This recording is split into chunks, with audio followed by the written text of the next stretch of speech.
The sky was gray the day he met her, one of those heavy gray mornings that feel like the world itself is tired. Martin Blake, a man who owned more than most people could ever dream of, stood outside his luxury car staring at the one thing he could never buy, peace. His heart felt as empty as the streets around him. His money meant nothing. His success meant nothing. He had everything, except a reason to feel anything at all. But then came a small voice. Soft, curious. Completely unexpected. "Sir, are you okay?" He turned. And there she was, a little girl in a worn red dress, standing on the sidewalk with tangled blonde hair and eyes that held a depth no child should ever have to carry. She didn't seem afraid of him, even though he towered above her and looked like he hadn't slept in days. She just looked, concerned. And that simple question would end up changing everything. Before the story begins, make sure you're part of this journey with us. Don't forget to subscribe, like, and share your thoughts in the comments below.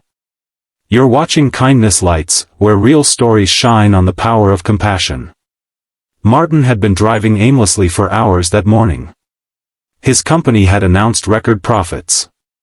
His face had been in magazines and online articles for years. But behind the expensive suit and the forced smile, he felt nothing but the weight of loneliness. He had pushed people away, friends, family, anyone who tried to get close. Work had become his life, and even that felt hollow now. When the little girl asked if he was okay, he didn't answer right away. He wasn't used to people asking him how he felt. Most asked him for deals, donations, favors. Not this child. She just wanted to know if he was hurting. Finally, he cleared his throat. "I don't know," he admitted. The girl nodded gently, the way children do when they understand far more than adults give them credit for. She sat down on the curb and patted the spot beside her. "You can sit here," she said simply. And for reasons he couldn't explain, he did. They sat in silence for a moment. Cars passed. Birds chirped somewhere in the dull morning. And then she said something he never expected. "My mom says people who cry are carrying something heavy in their heart," she whispered. "Is your heart heavy?" Martin felt something twist in his chest. How long had it been since he'd spoken honestly to anyone? Yet here he was, opening up to a child he didn't even know. "Yes," he said quietly, "very heavy." She nodded again. "Mine gets heavy sometimes too." He looked at her closely now. Her clothes were faded, her shoes too big, and her tiny hands were red from the cold. She didn't look like a child who had many easy days. Yet she had approached him, a stranger, just to offer comfort. "Where do you live?" he asked gently. She pointed down the street to a small, run-down house with peeling paint and a broken front step. "I live on that street, sir," she said. "Sometimes we don't have much. But Mom says we're still rich if we share kindness." Those words struck him harder than any motivational speech or therapy session ever had. Still rich if we share kindness.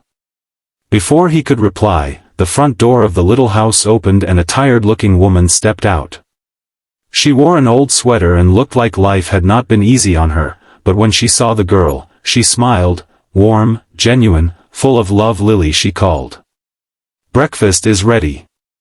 The girl jumped up but then turned back to Martin. "You can come eat too," she said brightly. "Mom won't mind." He blinked in surprise. No one invited him to things out of kindness anymore. It was always for business, influence, or gain. "No, sweetie, I can't," he said. "But thank you." She shrugged. "Okay. I hope your heart feels better." She ran off, ponytail bouncing, leaving Martin sitting on the curb staring after her, feeling something he hadn't felt in years: warmth. Over the next few days, he couldn't stop thinking about that little girl. Why had she been so kind to him? Why had her words dug so deeply into his soul? Finally, he returned to the street. This time, the neighborhood looked even rougher than he remembered, houses worn by time, people doing their best with very little. And then he saw her again, playing outside with a cracked jump rope. When she spotted him, she grinned. You came back. He ended up talking with her mother that afternoon. He learned that Lily's family was struggling, barely able to afford food, let alone repairs to their home. Her mother worked 2 jobs and still didn't make enough. But despite all they lacked, their home was full of warmth, laughter, and kindness.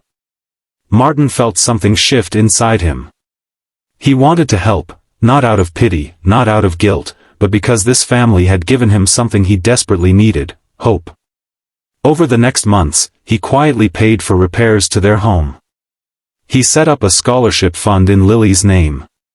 He sponsored after-school programs for kids in the neighborhood. And he visited often, not as the rich man from the magazines, but as a friend. People around him noticed the change. He smiled more. He listened more. He even reconnected with his own family. His heart, once heavy, felt lighter than it had in decades. One afternoon, he told Lily's mother, "Your daughter saved me." She shook her head. "No, your heart was just waiting for kindness to wake it up." But the moment he never forgot was when Lily hugged him one day and said, "See? Mom was right. Kindness makes us rich." And so he learned what many people forget. Wealth isn't measured in bank accounts, houses, or cars. It's measured in compassion,